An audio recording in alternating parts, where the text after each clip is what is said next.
എല്ലാവർക്കും നമസ്കാരം. ഇന്ന് കുറച്ച് കരിമീനാണ് കിട്ടിയിട്ടുള്ളത്. അത് നല്ല പച്ച കരിമീനാണ്. ഇന്ന് നമുക്ക് കരിമീൻ ഒന്ന് പൊള്ളിച്ച് നോക്കിയാലോ? അത് നമുക്കൊന്ന് വൃത്തിയാക്കി ഇതേപോലെ ചെത്തിയാണ് ഞാൻ എടുക്കുന്നത്.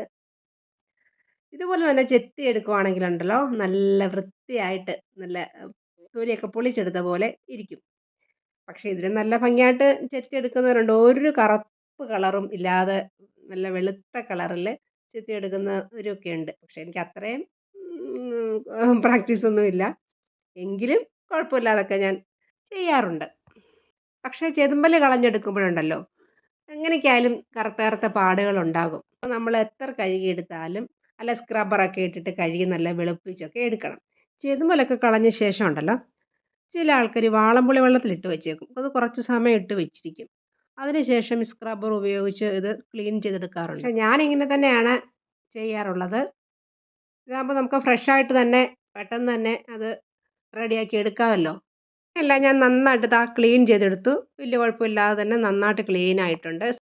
സൈഡിലുള്ള കറുത്ത പാടുകളൊക്കെ ഒരു സ്ക്രബ്ബർ ഉപയോഗിച്ച് നമുക്കൊന്ന് നന്നായിട്ടൊന്ന് ക്ലീൻ ചെയ്ത് കൊടുത്താൽ മതി. ഇതുപോലെ നമുക്ക് മീനൊന്ന് വരഞ്ഞെടുക്കണം. ഇത് പൊള്ളിക്കാനുള്ളതാണല്ലോ. എല്ലാം ഇതുപോലെ തന്നെ ഞാൻ വരഞ്ഞെടുത്തു. ഇതിന് വേണ്ടുന്ന മസാലകളൊക്കെ ഒന്ന് എടുക്കാം. 2 ടേബിൾ സ്പൂൺ കാശ്മീരി മുളക് പൊടി, 1/2 ടീസ്പൂൺ മഞ്ഞൾപ്പൊടി, 1 ടേബിൾ സ്പൂൺ കുരുമുളക് പൊടി, 3/4 table spoon ginger garlic paste, 1 table spoon വെളിച്ചെണ്ണ, ആവശ്യത്തിന് ഉപ്പ്. 2 സ്പൂൺ വെള്ളവും ചേർത്തൊന്ന് നന്നായി മിക്സ് ചെയ്ത് മീനിൽ ഒക്കെ ഒന്ന് പുരട്ടി കൊടുക്കണം. ഇതുപോലെ ഉള്ളിലേക്ക് നന്നായിട്ട് മസാലയൊക്കെ ഒന്ന് ചെല്ലുന്ന രീതിയിൽ ഒന്ന് തേച്ച് കൊടുക്കണം. അരമണിക്കൂറെങ്കിലും കഴിഞ്ഞ ശേഷം വേണം ഇതൊന്ന് ഫ്രൈ ആക്കി എടുക്കാനായിട്ട്. ഇതുപോലെ മസാല എല്ലാം ഞാൻ നന്നായിട്ട് പുരട്ടിയിട്ടുണ്ട്. ഇത് അവിടെ നിന്ന് ഇരിക്കട്ടെ. ആ സമയം കൊണ്ടേ ഉള്ളിയൊക്കെ ഒന്ന് ചെറുതായിട്ട് അരിഞ്ഞെടുക്കണം. ഇതൊരു 800 ഗ്രാം ഉള്ളിയുണ്ടേ. ചെറിയ ഉള്ളിയാണ് കൂടുതലും ടേസ്റ്റ്. ഇതുപോലെ നമുക്കൊന്ന് കട്ട് ചെയ്തെടുക്കണം. അരമണിക്കൂർ കൂടുതലായി മീൻ നമുക്കിനിയൊന്ന് ഫ്രൈ ചെയ്തെടുക്കണം. കുറച്ച് വെളിച്ചെണ്ണ മാത്രമേ ഞാൻ ഒഴിച്ച് കൊടുത്തിട്ടുള്ളൂ. ഇത് ഷാലോ ഫ്രൈ ചെയ്താണല്ലോ നമ്മൾ കരിമീൻ പൊള്ളിക്കുന്നതിനൊക്കെ എടുക്കാറ്. ഇത്രയും ഒന്ന് ഫ്രൈ ചെയ്താൽ മതിയാകും. അടുത്ത വശവും കൂടെ നമുക്കിതുപോലെ ഇതേ രീതിയിലൊന്ന് ഫ്രൈ ചെയ്തെടുക്കാം. അപ്പം ഇത് മതിയാകും. അടുത്ത മീനും നമുക്ക് ഇതുപോലെ തന്നെ ചെയ്തെടുക്കണം. അതുപോലെ 3 തക്കാളി എടുത്തിട്ടുണ്ട്, 4 പച്ചമുളകും നമുക്ക് ചെറുതായിട്ട് പച്ചമുളക് ഇതുപോലെ ഒന്ന് അരിഞ്ഞെടുക്കണം. പിന്നെ എരിവിൻ്റെ അനുസരിച്ച് പച്ചമുളക് ഇട്ട് കൊടുത്താൽ മതിയാകും. ഞാനൊരു 4 പച്ചമുളക് എടുത്തിട്ടുണ്ട്. തക്കാളിയും ഇതുപോലെ തന്നെ ചെറുതാക്കി അരിഞ്ഞെടുക്കണം. അടുത്ത മീനും റെഡിയായിട്ട് വന്നു. ഇത്രയും ഇത് മൂത്താൽ മതിയാകും. നമുക്കിതിനെ കോരി മാറ്റിയെടുക്കണം. മീനെല്ലാം നല്ലതായിട്ട് ഷാലോ ഫ്രൈ ചെയ്തെടുത്തിട്ടുണ്ട്. നല്ല സോഫ്റ്റായിട്ട് തന്നെയാണ് ഇരിക്കുന്നത്. ഒട്ടും ഹാർഡായിട്ടില്ല. ഇതേ പാനിൽ തന്നെ 2 ടേബിൾ സ്പൂൺ ഇഞ്ചി വെളുത്തുള്ളി പേസ്റ്റ് ഇട്ട് കൊടുക്കാം.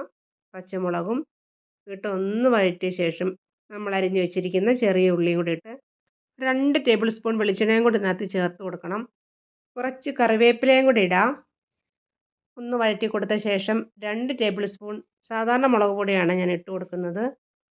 1 ടീസ്പൂൺ മല്ലിപ്പൊടി, 1/4 ടീസ്പൂൺ മഞ്ഞൾപ്പൊടി, 2 ടീസ്പൂൺ കുരുമുളക് പൊടി ഇട്ട് കൊടുക്കുക. എരിവിൻ്റെ അനുസരിച്ച് നമുക്ക് കുരുമുളക് പൊടി ഇടാം. 1 മിനിറ്റ് നേരം ഒന്ന് വഴറ്റി മസാലയുടെ പച്ചമണമൊക്കെ ഒന്ന് മാറിയ ശേഷം അരിഞ്ഞ് വെച്ചിരിക്കുന്ന തക്കാളിയും കൂടെ നമുക്ക് ചേർത്ത് കൊടുക്കണം.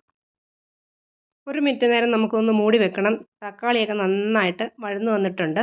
തേങ്ങാപ്പാലാണ്, ഒട്ടും വെള്ളം ചേർക്കാത്ത തലപ്പാൽ. ഇത് 1 കപ്പ് ഒഴിച്ച് കൊടുക്കണം. നന്നായിട്ട് ഒന്ന് ഇളക്കി ഉപ്പും പുളിയൊക്കെ ഉണ്ടെന്ന് നമുക്കൊന്ന് നോക്കാം. 1/2 ടീസ്പൂൺ വിനീഗറും കൂടെ ഞാൻ ഒഴിച്ചു കൊടുത്തു. പക്ഷേ അത് വീഡിയോയിൽ കിട്ടിയിട്ടില്ല. കുറച്ചും കൂടി ഉപ്പ് വേണം. മസാല എല്ലാം റെഡി ആയിട്ടുണ്ട്. ഞാൻ ഇലയൊക്കെ നേരത്തെ ഒന്ന് വാട്ടി റെഡിയാക്കി വെച്ചിട്ടുണ്ടായിരുന്നു.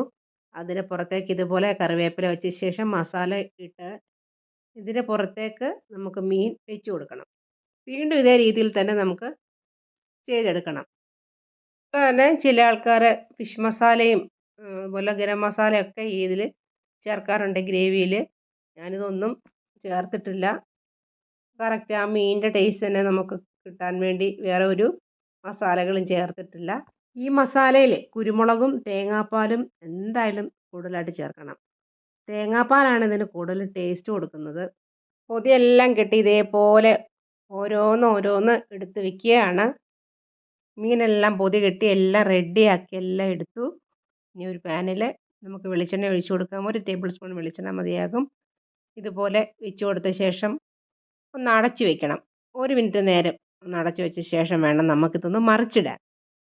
മറിച്ചിട്ടു. ഇനി വീണ്ടും ഇതുപോലെ തന്നെ ഒന്ന് മറിച്ചിട്ട ശേഷം നമുക്ക് മീനിനെ എടുത്ത് മാറ്റി എടുത്ത് വെക്കണം. നമുക്കെല്ലാ മീനും ഇതേ രീതിയിൽ തന്നെ ചെയ്തെടുക്കണം. എല്ലാ മീനും റെഡിയാക്കി എടുത്തു. ദാ എല്ലാം നന്നായിട്ട് തന്നെ മൂത്ത് വന്നിട്ടുണ്ട്. നമുക്കിനി ഒന്ന് മീൻ തുറന്ന് നോക്കണം. നമ്മുടെ മീനൊക്കെ എങ്ങനെയായിട്ടുണ്ടെന്നൊന്ന് തുറന്ന് നോക്കണ്ടേ. കണ്ടോ? മീൻ നന്നായിട്ട് തന്നെയൊക്കെ വന്നിട്ടുണ്ട്. നമുക്കതൊന്ന് ടേസ്റ്റും കൂടെ ഒന്ന് ചെയ്ത് നോക്കണ്ടേ. നല്ല സോഫ്റ്റായിട്ട് തന്നെ ഇരിക്കുന്നുണ്ട്. പിന്നെ ചെറിയുള്ളിയാണല്ലോ ചേർത്തിരിക്കുന്നത്. അതുകൊണ്ട് ടേസ്റ്റിൻ്റെ കാര്യത്തിൽ പ്രത്യേകിച്ചും പറയണ്ടല്ലോ. പിന്നെ മസാലയ്ക്ക് കുറച്ചും കൂടെ റെഡ് കളർ കിട്ടണമെങ്കിൽ കാശ്മീരി മുളക് പൊടി തന്നെ ചേർക്കണം. എൻ്റെ കയ്യിൽ അത് തീർന്നിരുന്നു. ഞാൻ സാധാ മുളക് പൊടിയാണ് ചേർത്തിരുന്നത്. നിങ്ങൾക്കെല്ലാവർക്കും എൻ്റെ വീഡിയോ ഒക്കെ ഇഷ്ടമായോ? ഇഷ്ടമായെങ്കിൽ ലൈക്കും സപ്പോർട്ടും തരണം. Thank you.